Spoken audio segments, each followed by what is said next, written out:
Hey, Nick Thomas here with InfoSec Sync at the 10th Annual National Cyber Summit in Huntsville, Alabama. And I am Kevin Cedeno with ISACA Huntsville. And today we're talking to Josh Crumbaugh with PeopleSec. He's the CEO and CISO. He's a keynote public speaker. He's a security awareness expert and an awesome social engineer. And he's all about human security. So welcome, Josh. Thank you. I'm happy to be here. Awesome. So tell us a little about your company and what you do for your customers. So, PeopleSec is a human-centric cybersecurity firm. Obviously, it stands for People Security, but we've sort of reinvented human security awareness training from the ground up. So, whereas others really focus heavily on education to address the phishing problem and come up with a solution that would actually address the root cause of many of our cybersecurity issues, what we did was we focused more on behavioral modification. And bringing artificial intelligence into the training in order to make sure that every single user gets a unique and individualized experience. That's awesome. Like, if I know that my system learns that you're susceptible to like some specific type or category of phishing, like I like Comic-Con or something like that, and you'll send me a... Yeah, and it's going to start sending you more and more of specifically what you're susceptible Stuff that I to. like.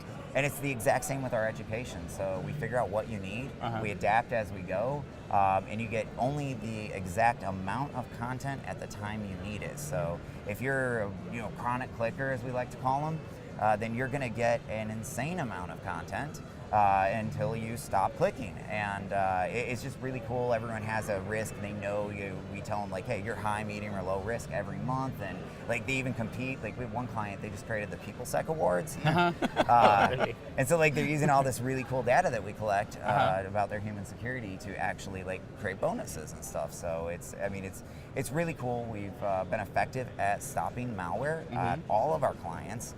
Within 4 months, malware is almost completely eliminated simply by changing user behavior, and it's what everyone said couldn't be done. And so we're really, really excited, especially being here because this is our hometown where we're based out of, and things are really, really taking off. So if we can think of a traditional a program, right, it will be somewhere around almost like a carpet bombing. You just send it out to everybody. It's the same thing.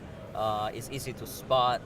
Yeah. Once one user gets it, they can just tell everybody else, hey, don't click on this, right? But this is more like a smart bomb. Yeah, it is, and you're not necessarily getting it at the exact same time. It's all like on your schedule. So when you get it, most of the time, and there's a slight chance somebody else gets the same one at the same time, but 99.9% of the time, you're the only one in the organization that got that fish. So go ahead and tell everybody. Wow, that's interesting. Very, very unique approach. So tell me a little bit about the training part, because I know that you said that you guys don't. Your focus is not really the training. However, there's still some training that needs to happen, right? Especially at the executive level. Oh, absolutely. I mean, in fact, that's one of our things. We're always rolling out more training to address these other areas, and executives are one of the weakest areas in most companies. The reason is they don't typically understand cybersecurity, and because of that, they sort of follow. And what is the job of a CEO? It is to lead. And so because they follow and they don't understand cybersecurity, they're not having the difficult discussions with their CISOs, and their CISO isn't going to bring up these difficult discussions. And so we actually do this training around, or specifically for executives, to help them understand what they need to know, very, very high level, not getting into the details. But most importantly, we developed this, what we call Kill Index, it's a formula that tells them exactly how to measure the effectiveness of each and every one of their tools year over year, so that they can know if what they're doing is working. But the numbers are pretty simple if you look at it. I mean, it's much more complex than this, but if you're spending more money and you're having more malware incidents in your network, you did something wrong that year. You're not investing, wisely. And so it's designed to help them like get out of this spending where, it's sort of blind. And so in most companies, as I look at it, 90% of their problem is people, but they spend 5% of their budget on it. And then they wonder why they're failing. And so we sort of are addressing that from an executive level and helping them lead correctly and helping them understand things like, what is compliance? Well, it's not the finish line, it's the starting line. And so, we're really doing a lot there. It's been very successful. We've just had rave reviews, and like every time we give it the training, we get countless referrals, and just the schedule fills up even more. So Josh, you were talking about leadership, and actually a lot of the keynotes and a lot of the speakers here are talking about that's the main issue. Leadership doesn't know, and they're not involved. And you're mentioning a lot of numbers. Are you able to help leadership and tell them, hey, this is who's clicking on these? What's the percentage of people clicking on them? What age group? Who's doing it, etc.? Absolutely, and so it's really cool. So we're looking at like department, type of employee. Are you remote? Are you like in the office? And so we're actually collecting metrics around who are the more susceptible people within the organization. So you're drilling down and, then. How much data we have is completely dependent on the client. So some clients give us age demographics, sex, income. We can get very granular, and so then when they do it, sort of custom build a dashboard for every single, or an analytics portal for every single user based on the data that they gave us. They can deep dive in. They'll see, hey, your developers are susceptible to business operations phishes. That's their most likely thing they're going to click on. Or, hey, they're very susceptible to security-related phishes. Or sales is very susceptible to social media style. And so they have this, deep insight into all of their employees. Each and every one has this risk associated with it. It gets updated once a month. So like our systems, we can articulate, okay, this is a high, medium, low risk system. We're doing that with the users and giving you deep insight into the data. And you're able to tailor that information towards your security training program or awareness program? Yeah. And we're expanding into so many other areas too, because one of the heavily underserved markets or areas that's, we're in above executives and phishing awareness, incident response. It is a nightmare most of the time when there is a major incident, the first 7-figure incident. They're all learning on the job. They don't have a clue. They're pulling out the manual, if they have a manual, to read it, and no one knows what they're doing.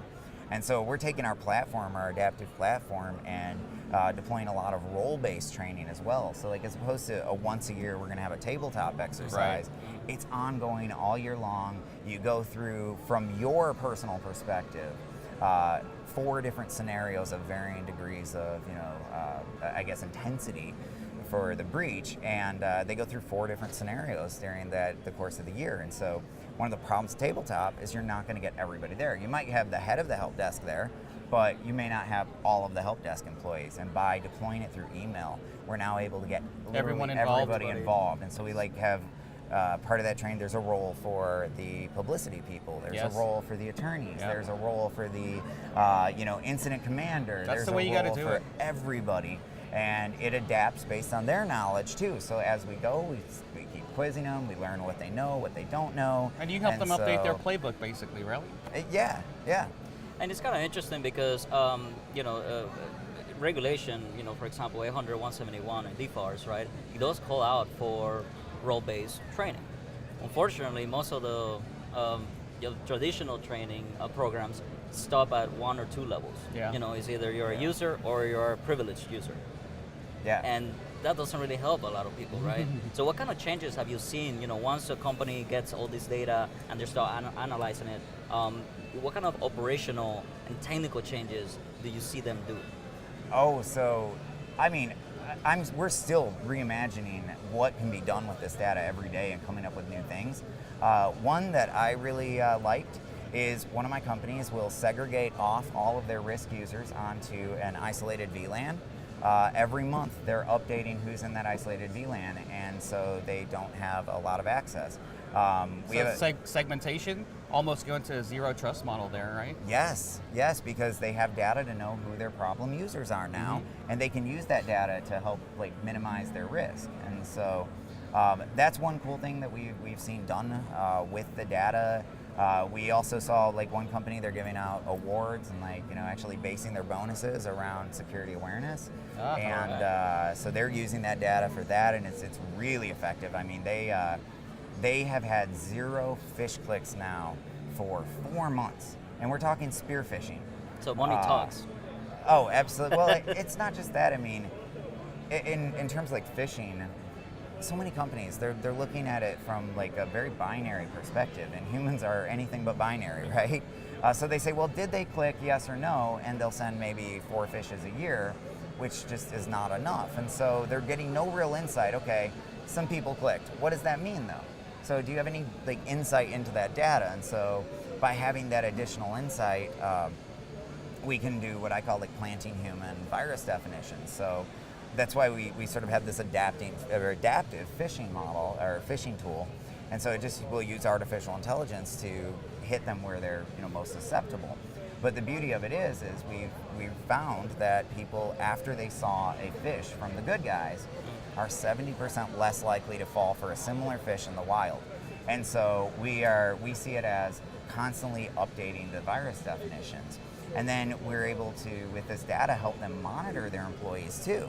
So, somebody has this major life change and all of a sudden they're distracted and they become a security problem, even though they were always super secure before.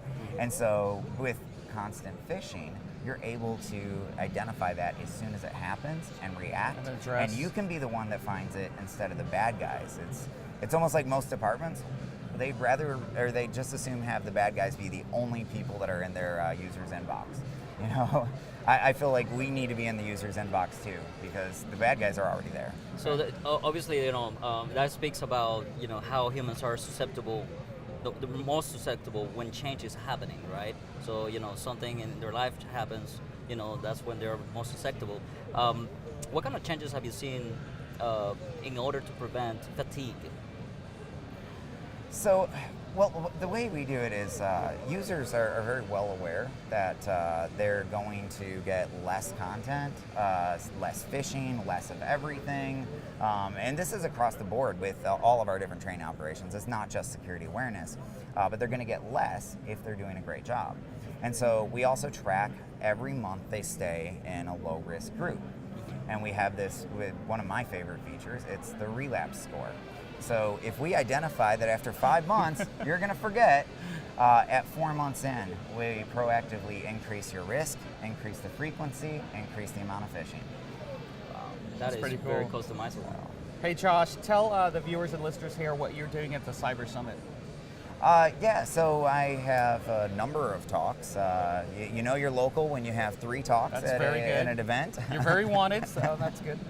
So, but I gave a talk yesterday called How to Rob a Bank Over the Phone. It's a red team social engineering talk. Definitely, everyone loves this talk. I gave it a black hat earlier this year and realized this is probably going to be a talk I need to give in more than one place because I'm a little nervous. I'm sharing real social engineering audio. And I don't know, I was very nervous to give the presentation, but I did, and now, I've been flying all over Europe, giving keynotes ever since. Everyone wants to hear this talk, and so I doubt it's going away anytime soon, but it's a fun one. And then after that, we had a panel on human insecurity, and I was lucky enough to have some just incredible co-panelists there. We had Alex Hyde from Security Scorecard. He's their I think Chief Research and Development Officer, but he's one of the founders of it. Brilliant person, just brilliant. And then we had Jason Canillo from Focal Point Security. Focal, right. Yeah, and so it was just this really cool sort of almost hacker perspective on human security type panel. And then today I am giving a talk on the top 10 epic cyber awareness fails or security awareness fails. And I forget the exact title that I gave it, but basically this is my research that I've been pouring my life into, and this is everything we've learned about how to prevent phishing. And I can tell you, it absolutely can be done. You can stop malware by simply changing user behavior. And so I'm giving the methodologies that we found to be successful, because we're like many of the sort of commercial companies. We want to give it out open source, give it to the world. Hey, this is how we've been successful. Feel free to use it. So we're, that's what that talk's about. It's my favorite talk, but it gets a little bit nerdy on security awareness, so it's maybe not quite as popular as the Red Team social engineering one. Yeah, everyone wants to see that one, right? But no, this one's fun, and one of the things that we did in the research, we looked at what percentage of users create how much risk or phishing risk in an organization. Because I see so many places, hey, you can get 98% of your users to stop clicking. So I wanted to find out, does 98% have any real impact? Because it doesn't seem to be affecting malware, so why? And what we found, and I might be slightly off on these numbers, but I'm going to try and get them exact as possible. It's something like 1.23% of users in an organization account for 89% and some change of the total risk of the organization in terms of phishing. Wow. So if you've only got 98% to stop clicking, you've barely touched your risk. Good numbers. Wow, that's something to think about right there. So I know you're all over the place, right? So where are you going to next, and what's next for you? Social engineering, Rhode Island. Well, I'm Okay. doing an executive training for a big company in Chicago next week, but right after that, we have social engineering, Rhode Island. So if you want to go to Newport in the summer, it's beautiful. Okay. Come check it out. I'm actually the keynote there. And then directly after that, I fly out to the Netherlands, where I will be giving a series of talks, a series of keynotes actually at in The Hague. And you know, I'm really excited about it. It's like, I mean, it's the focal point for cybersecurity in all of Europe. So it's just an amazing opportunity, and you know, I get to work with Jaya Blue. She's one of the most brilliant people I've ever met in my life in terms of like running a good security department. So yeah, I'm excited to go over there.